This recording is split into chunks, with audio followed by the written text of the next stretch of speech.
what is the mindset heading into these Riverside and Northridge games? Like I asked Hanson, how is 5 games into conference play? What is your outlook on conference, and how do you think your team's performing?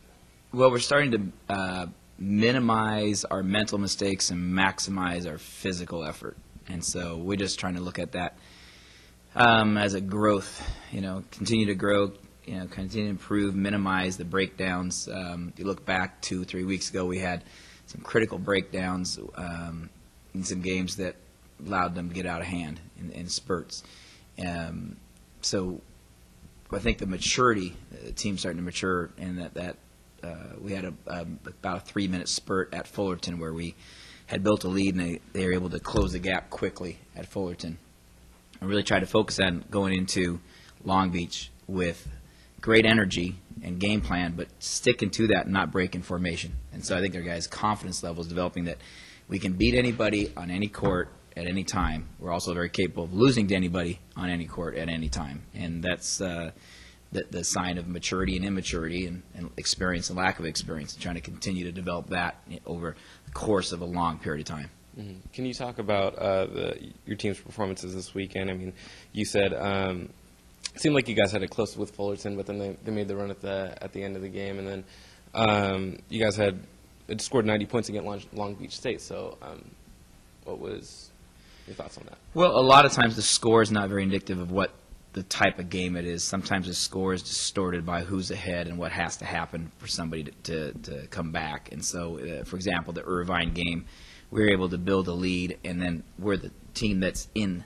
control of the game. The opponent now has to pressure you, has to change up and pressure the game. And so where our view is that when pressured, pressure back and attack the hoop and try to score. And so then the game gets put in a position where it's an up and down. And then if you're ahead by 6, 8, 10, 12 with 4 minutes to go, teams are starting to foul. And now you're able to go to the free throw line, so you add on 8 or 10 points to an end of the game score that's not there. If the game's tightly fought, close game, 2 points the entire 40 minutes, then scores kind of hang around 60 and 70.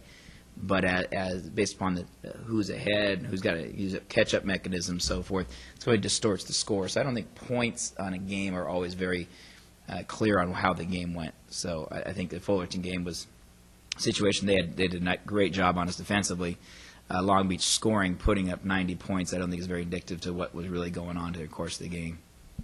Can you talk about how the kind of utility player performances that you guys are getting? I mean, you guys are getting some point totals from some bench players, Justin Brown, David Hanson. How is that helping the team, and how are the starters rallying around the bench performances? Well, we tweaked the lineup again just the other day. We brought in Ryan Darling as a starter and put Jordan Lewis on the bench. And just Jordan has struggled offensively the previous 2, 3, 4 games.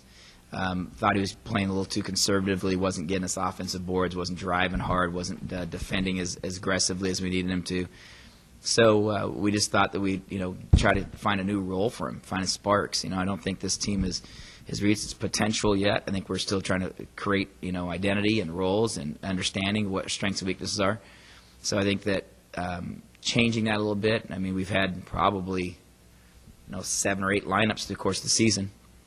Trying to find out the good fits, and now we're getting great spark from David Hanson off the bench. We're getting good, consistent, aggressive play from Justin Brown. He's playing, with a little, more purpose to his game. And then with Jordan Lewis now, he came off the bench, and he was able to give us some offense off the bench and picked up some key offensive boards, some easy buckets that way.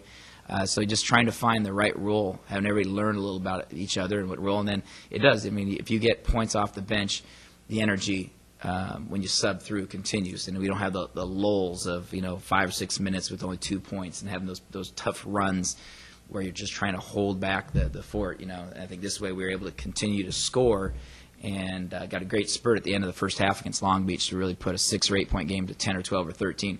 Have a great momentum going to the locker room, and then having the maturity to understand, well, they're likely to make a run at some point in time, and we are able to put more money in the bank and they make their run, and again, roll guys off the bench, giving us a spark and having that balance. So, the bench play has been terrific, and their understanding of that has been great for us too. Hey, Coach. How you doing? Congratulations on the win. Thank you. It's exciting on the radio, at least. Yeah. You always say, as long as we've known you, which hasn't been long, but win on, split on the road, win at home, and that's what you've done so far this season. So now you've got a couple of games that, you've got two teams below you in the standings. Talk about the importance of taking care of business here at home this week and not splitting at home. Yeah, I don't know if we're looking at as much as not splitting at home as trying to continue to improve and win, create a home court advantage. What we don't have anything in our locker room or a coach saying that we're supposed to sweep at home. We have a total number that we want to mass. We want to have a winning record at home. So if that means we win one game this weekend, it means we win two. That's great. But what we've got to do is play well and continue to try to create a home court advantage. And whether somebody's ahead of us in the standings or not is pretty irrelevant at this point because we haven't played those two teams. All the standings indicate right now is that we've played 5 games and we haven't played everybody through the cycle. I don't think the standings matter until the end of the year. It's like preseason procrastination, for forecasts of where somebody's supposed to finish.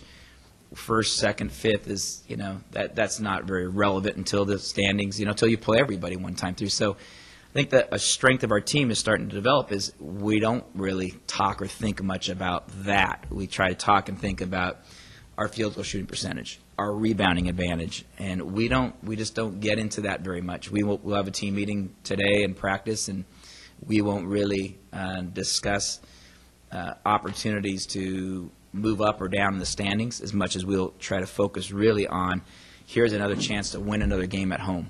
And that's really key. We want to win we want to win more than we lose at home and establish Mott Gym as a nice home court advantage and not get too much more into, we have to win this game.